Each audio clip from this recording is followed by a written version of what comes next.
From the National Museum in Central Jakarta, it's always a pleasure to welcome you again to House News. In this episode, we present you the latest information coming from the House of Representatives of Indonesia. So now let's have a look at our headlines for today.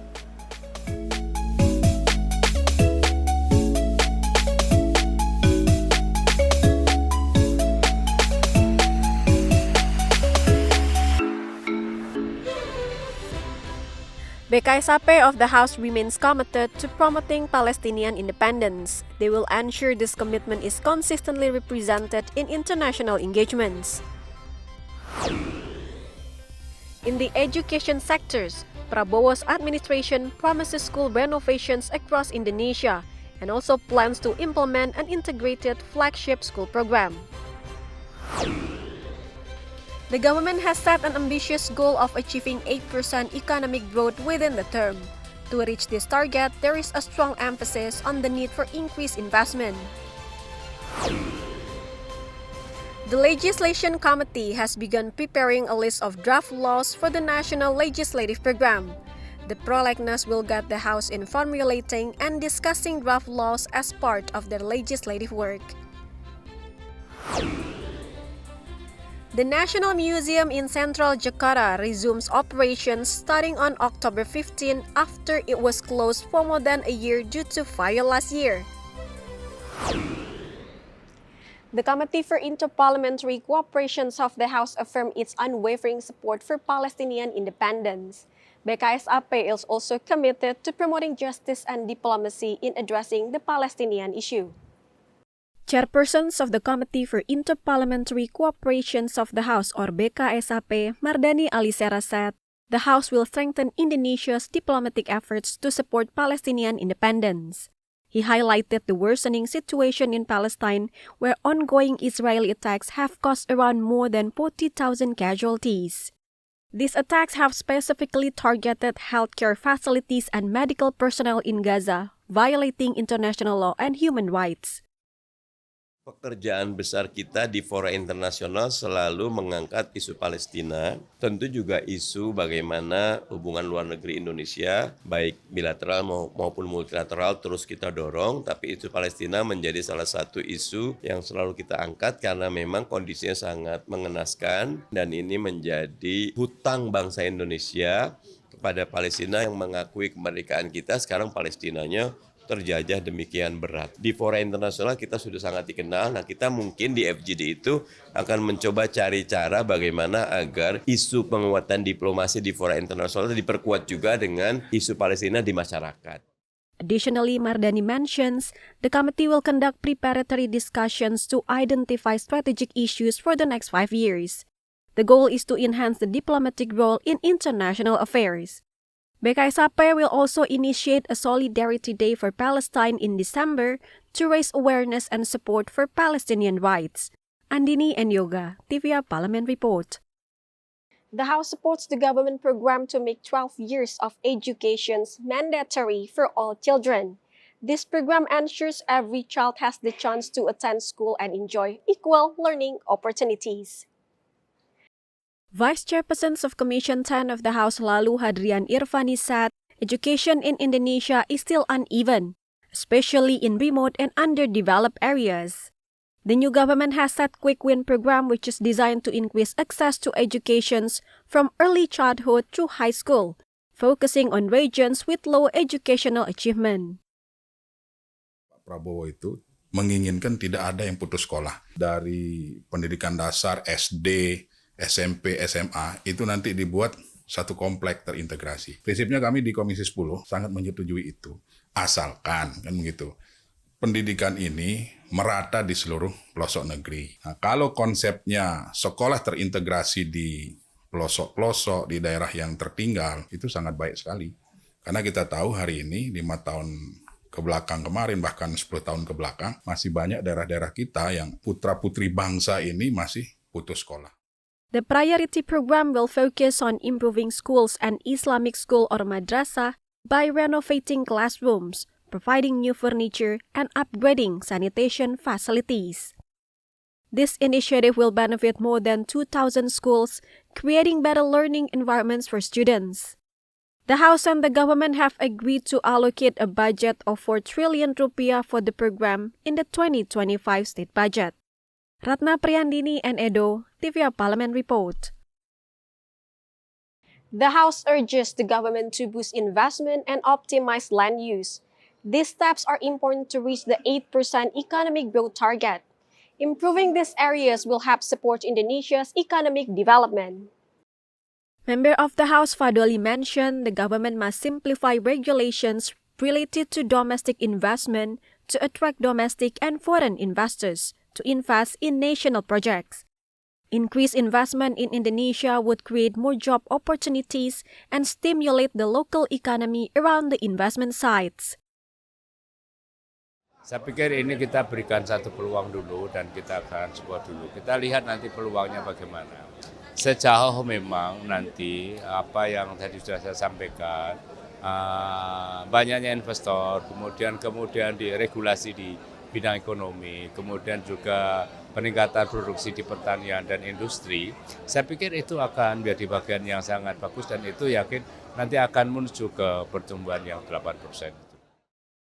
Meanwhile, another member of the House, Rifki Nizami Karsayuda, encourages the government to continue effective programs from the previous administrations. He reminds that the new government will face more challenges due to uncertain global economic challenges. Various state revenue sectors should be optimized, including land use for agricultural and plantation commodities such as palm oil. Banyak sekali pengguna hak guna usaha di Indonesia ini perkebunan kelapa sawit misalnya, yang kebun kelapa sawitnya tidak terregister sebagai hak guna usaha. Nah kalau itu kita tata, Presiden Prabowo akan melakukan penataan, maka akan ada pemasukan penerimaan negara yang cukup signifikan. TVR Parlemen Team reports. Recent updates coming from the newly formed Public Aspirations Committee.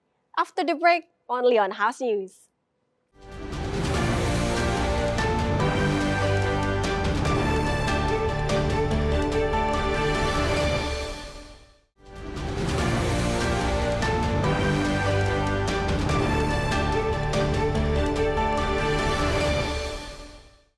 To realize the goals of Asta Cita and achieve the visions of Golden Indonesia 2045, the Legislation Committee emphasizes Indonesia needs development and quality legislations. Effective regulations are guidelines to support national development. Member of the Legislation Committee or Balek of the House, Reni Astuti, encourages the formation of laws to accelerate Indonesia's goal of becoming a developed nation by 2045.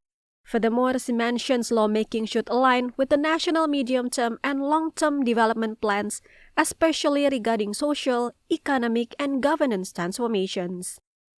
Nah, kalau kita bicara tentang Indonesia 2045 itu kan sudah tercantum sebenarnya di RPJMN. Ada 5 misi yang terkait dengan Indonesia transformasi. Ada kemudian terkait dengan transformasi sosial, di situ ada pendidikan, ada kesehatan, ada kemudian transformasi ekonomi, kemudian ada terkait dengan transformasi tata kelola gitu ya. Tadi saya meminta sebenarnya secara undang-undang kita ini udah punya apa sih yang kemudian mendorong, mengakselerasi gitu lah. Harapannya nanti undang-undang yang dihasilkan oleh DPR RI ini ke depan itu mampu mengakselerasi Indonesia Emas 2045. Currently, Balek is drafting the National Legislation Program or Prolegnas for 2025 to 2029 term. In addition, Balek is setting the 2025 priority Prolegnas. In the previous period, the House agreed to carry over the Domestic Workers Protection Bill and the Constitutional Court Bill into the 2025 to 2029 Prolegnas. Bondan Endomi, TVR Parlemen report.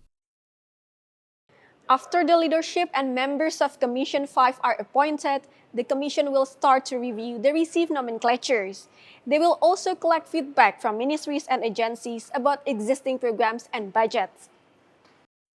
Chairperson of Commission 5 of the House, Lazarus, mentioned, during the government transition, several programs from the new administrations will be implemented. This includes the development of the new capital city Nusantara and implementing quick win programs to improve public infrastructures and welfare.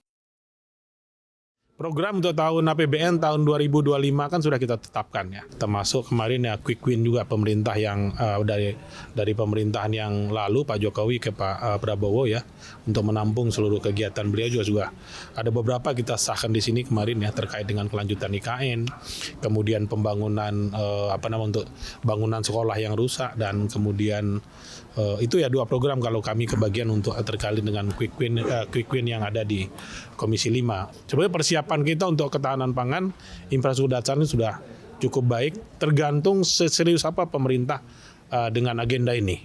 Betul loh. Ini pasti harus ada kemauan yang kuat ya. Pertama roadmap-nya, kemudian pembiayaannya dan seterusnya lah. Additionally, Lazarus explained Commission 5 will support the key programs and visions of the new administrations. One of their main focuses will be on food security and self-sufficiency. To achieve this, they plan to improve agricultural infrastructures, including building and upgrading dams and irrigation systems. Ferdian and Handoko, TVR Parlemen Report. The Public Aspirations Committee encourages community groups to share ideas and aspirations, especially during the academic draft stage of legislative proposals. This effort aims to increase public participations in the lawmaking process. The chairperson of the Public Aspirations Committee of the House, Neti Prasetyani, points out the committee will address complaints about the House's legislative process, which has been criticized for lacking public participations. The committee allows the public and professional organizations to share their opinions and aspirations regarding the bills being discussed in Parliament. Neti hopes the committee can quickly solve the issue raised by the public. She believes important concerns can be addressed immediately by sending them to the right complementary organs, commissions, or to the government. Pada saat tahapan pembahasan rancangan undang-undang yang seringkali dikeluhkan oleh masyarakat bahwa tidak ada partisipasi publik yang bermakna. Nah, kita berharap kewenangan dari Badan Aspirasi Masyarakat ini betul-betul memang menunjukkan bahwa pimpinan DPR RI ingin memberikan solusi yang lebih cepat begitu ya. Kalau kita kemudian melihat bagaimana pola kerja di komisi, memang kan antriannya panjang ya, banyak sekali isu yang dibahas. Nah, kita berharap ketika sebuah isu ini masuk kategori prioritas, masuk kategori emergensi, ini bisa diselesaikan oleh Badan Aspirasi Masyarakat. Furthermore, Neti encourages the public not to hesitate to convey their aspirations to the House through the Public Aspirations Body. Because the House's role as a strong representatives of the Indonesian people and a voice for public aspirations. Panji Prabowo and Rian, TVR Parlemen Report. The National Museum is welcoming back visitors. Stay tuned for more updates, only on House News.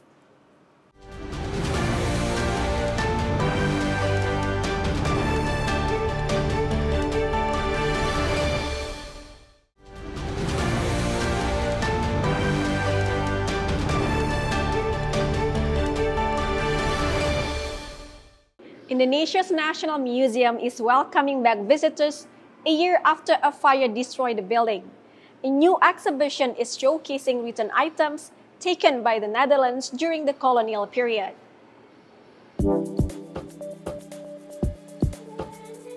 The National Museum of Indonesia reopened to the public with an exhibition of heritage repatriated over the past 70 years, including the taken jewels known as the Lombok Treasure, which was returned by the Netherlands in July 2023.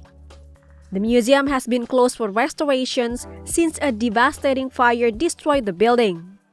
The show titled Repatriations Exhibitions, The Returns of Cultural Heritage and Knowledge of the Archipelago, will run alongside Biring Nekara, Watering the Fire, which details how the Museum Nasional Indonesia was rebuilt and repaired. Biring Nekara Watering the Fire will document the fire and its aftermath and show how the museum used data and multimedia reconstructions in the renovations. This exhibition is expected to answer the public curiosity about the fire as well as address concerns about museum preparations for possible future disaster mitigations. Along with the Royal Lombok Heritage Collections, the display includes the Pita Maha collections of 1930s Balinese painting, which was returned in 2023 after being stored in the Tropen Museum in Amsterdam. The exhibitions also includes the Singosari statue, which were returned last year, Prince Diponegoro's collections, the Nusantara Museum collections, and the Klungkung Keris collections. The National Museum of Indonesia is the largest museum in Southeast Asia. It is a treasure of Indonesian history, culture, and art, showcasing the rich heritage of the archipelago. Located on Medan Merdeka Barat, the National Museum is the pride of Jakarta, providing visitors an insight into Indonesia's long history in cultural heritage from prehistoric days up to today. Officially opened in 1868, the museum came popularly to be known as Gedung Gajah or the House of Elephant or Gedung Arca or the House of Statues.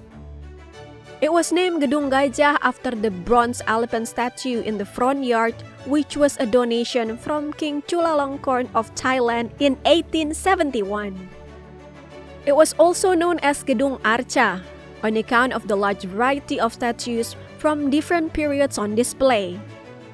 In 1979, the museum was officially named the National Museum. The museum is not only a center for research and study into the national and cultural heritage, but it also functions as an educative, cultural, and recreational information center. While every section of the museum is worth exploring, there are few highlights that should not be missed. The treasure room houses some of the most valuable and iconic artifacts in the museum. Here, visitors can see the famous Borobudur ship, a replica of a 9th century wooden ship found near the Borobudur temple. The room also displays ancient gold and silver jewelry, precious stones, and other treasures. The Indonesian Heritage Room provides an overview of Indonesia's history from ancient kingdoms to the struggle for independence. It features dioramas, maps, and interactive displays that bring the country past to life. The museum also houses a vast collection of wayang puppets, including the famous shadow puppets and three-dimensional wooden puppet. All this can be seen at the Wayang Puppet collection section. The 4th edition of Forever is now returns to the Giza pyramids, turning the iconic site into an open-air gallery. The exhibition brings together 12 international artists trying to blur the lines between past and present, traditions and innovations. From 24 October to 16 November 2024, the iconic Giza pyramids will transform into an open-air gallery for the 4th editions of Forever is Now, a contemporary art exhibitions that invites artists from around the world. Set against the backdrop of UNESCO World Heritage Site, the exhibitions offers a platform to reflect on the ancient rituals and the whispers of untold stories. This year's theme highlights how art acts as a tool for discovery, much like archaeology, by interpreting history through modern creativity. Participatory light installations, sculptures, and digital works invite viewers to engage with themes ranging from sacred geometry to modern abstractions. For the first time, artists from Asia will participate, bringing global perspectives into the mix. This year's exhibitions will feature 2 AI parallel projects. The first one showcasing innovative work supported by Mita, bridges technology and traditional art, offering a fresh perspective on how artificial intelligence can contribute and expand the creative expressions. In addition to a second parallel project, a 10-minute piece that visits the golden era of Egyptian cinema, exploring how these films influence Middle Eastern societies by subtly challenging norms around fashion, love, and personal expressions. Blending research with machine learning, the artists imagine the experience of watching classical films, calling a sense of nostalgia while questioning how cinema shapes our collective memories. Forever is Now encourages a culture of interconnectivity and care, fostering cross-cultural exchange with local communities and enhancing engagement with diverse audiences, including craftspeople, students, and workers. By bridging gaps between artists and the public, the exhibition aims to provide new ways for understanding contemporary art, making it accessible to all. And that information wraps up our house news for today. I'm Reni Minaryu and all the crew. Thank you for watching. We'll see you again next time.